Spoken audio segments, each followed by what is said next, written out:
And we have motion.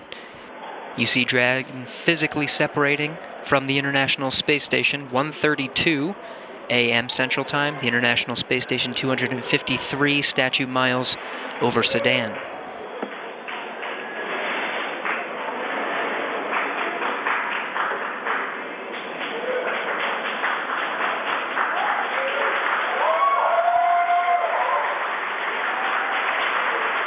Houston, the station is supposed to go into ISS thrusters enabled. Copy.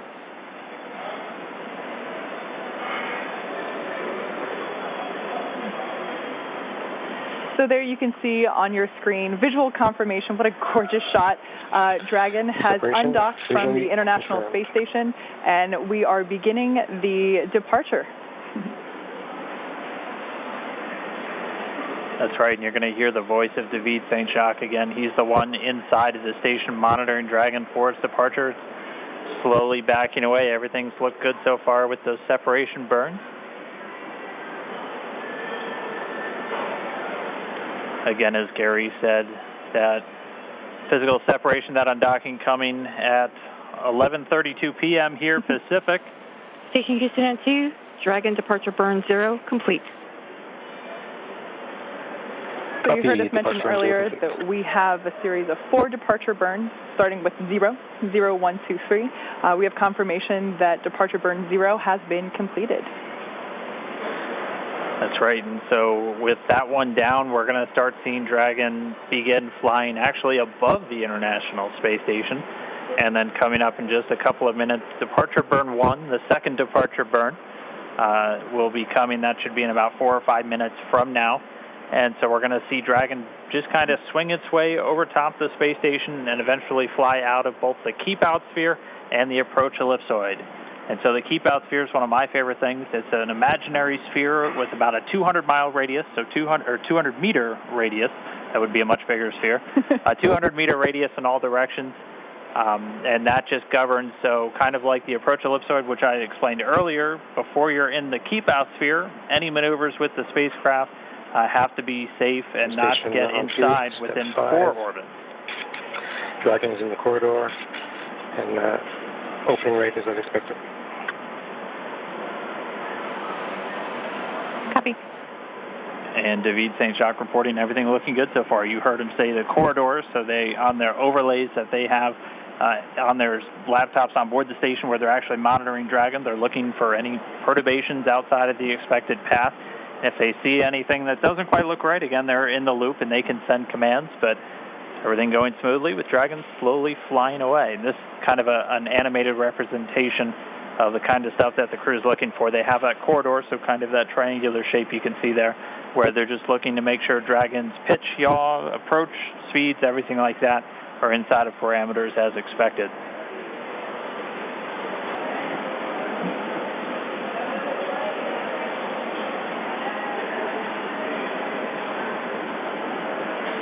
Dragon continuing to fly free.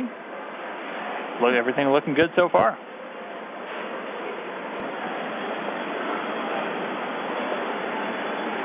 So just in case you've just tuned in, we are currently watching Dragon as it departs from the International Space Station. It's been a really smooth operation so far with the undocking procedure, and now we're moving into departure. As of right now, you can see on your screen the Dragon capsule moving away from the approach ellipsoid. There we can see the nose cone still in its open position, leaving the forward hatch exposed. We will be closing that prior to Dragon's re-entry.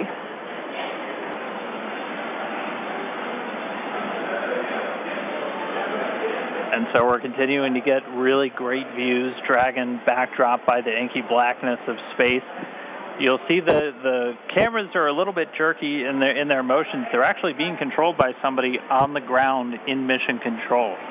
We always like to talk about how in mission control over in Houston, that's where they actually fly the space station. That's where they control everything from the cameras and the communication to even the thermostat on board the space station. If it's too hot for the crew, they talk to the ground, and they're the ones who can turn the AC up. But so it's actually somebody at a console right now who's controlling those cameras, sending commands just to move all the pan, tilt, focus, everything else. They're doing it from a console on Earth while the thing is flying 250 statute miles over the Earth on the other side of the planet.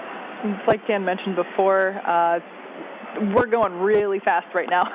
We're at about 17,500 miles per hour, so everything is moving very quickly. The need to readjust the cameras very frequently is inherent due to the high velocities that we're dealing with. And so this is a view from that WB-57 airplane. You were looking at Dragon streaking across the sky on its re-entry through the Earth's atmosphere, aiming for a splashdown in just a little while from now. So it's pretty exciting that we get this shot right now, as it is our first view from planet Earth of the Dragon capsule since it lifted off from Cape Canaveral just several days ago. I will say this is a pretty rare treat to be able to see this here. And again, this video is coming from a NASA airplane that we're flying around that recovery zone there, a WB-57. It's commonly used for a lot of atmospheric studies and other science missions, but able to put a tracking camera on it to try and get this re-entry through the Earth's atmosphere today. We're hearing that they should have AOSO acquisition of signal back with the Dragon spacecraft. Right now it's about 46 kilometers in altitude. The Dragon spacecraft continuing to descend. It's now subsonic, so already starting to slow down thanks to the aero braking, basically slamming into that Earth's atmosphere, causes a lot of friction and allows the vehicle to eventually reach its terminal velocity, basically. And then those parachutes are going to kick in.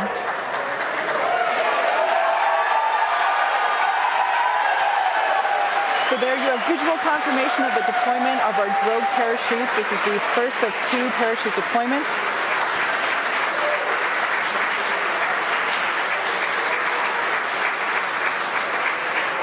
So those drogue chutes do the initial slowing, and then they're ultimately going to pull out the 4 main parachutes responsible for really slowing the spacecraft down prior to that splashdown. You can hear cheering here at SpaceX headquarters as the employees that have gathered around our Mission Control Center are sharing the same view as you. What a gorgeous shot of Dragon coming back down.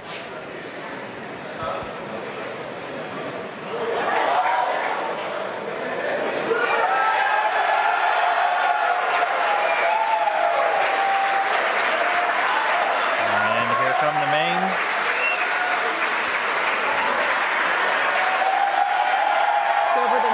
Seconds, we will see those main parachutes exactly like that begin to expand as they capture more air, further decelerating the Dragon vehicle down to the Atlantic Ocean.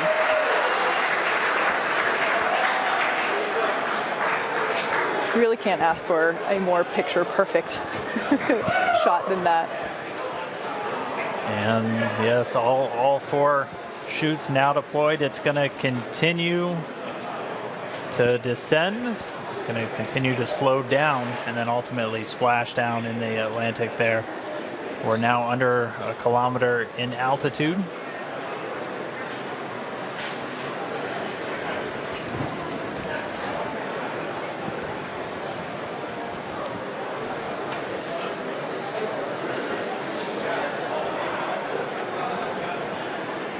Just about 750 meters to go.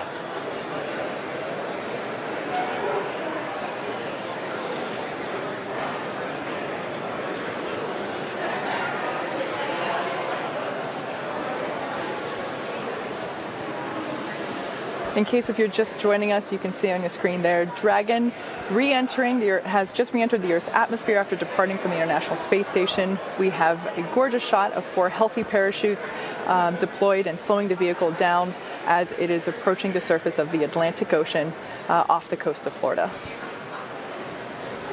And it's continuing to descend under those chutes. We just passed 500 meters. Everything continuing to look good via reports to all the flight control teams. Now we're at about 400 meters.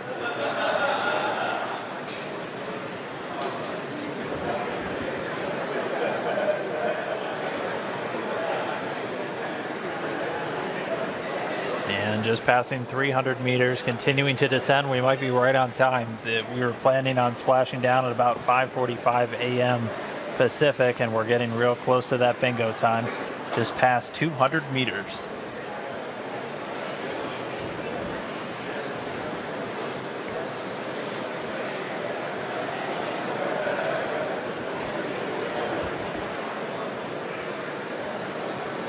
And we have confirmation that Dragon is now under 100 meters, is 100 meters above the surface of the ocean.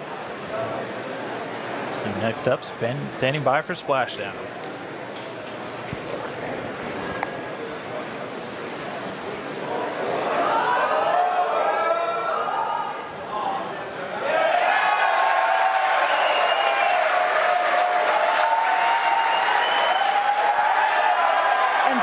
Confirmation of splashdown. Dragon has returned to planet Earth. It is now back home, and you can see on your screen our two fast boats racing out to the capsule, now in recovery. That splashdown came right on time, 5:45 a.m. Pacific, 8:45 a.m. over on the East Coast. The teams that have been ready and waiting, they were staged just a few nautical miles away. They're going to start moving in now. You can see those two fast approach boats already speeding their way towards the capsule.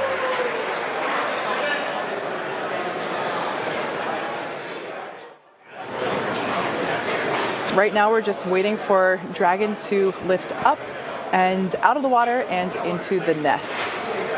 And there it goes. So there facing us is what we call the side hatch. And that is where, as Dan just mentioned, the astronauts would, if we had astronauts on board today, where they would be exiting. The top hatch is what we use to connect to the ISS, and that is currently hidden underneath the nose cone.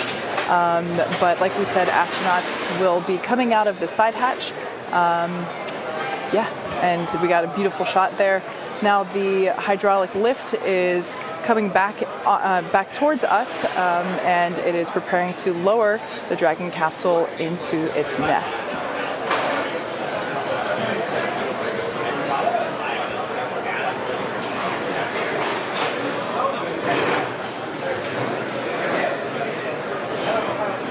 Like we said, we are treating this demonstration mission with the recovery operations as if there were actual astronauts on board. And of course, before we would be able to open the hatch, we would have to make sure that the spacecraft's cabin pressure is equalized with the outside environment before doing so.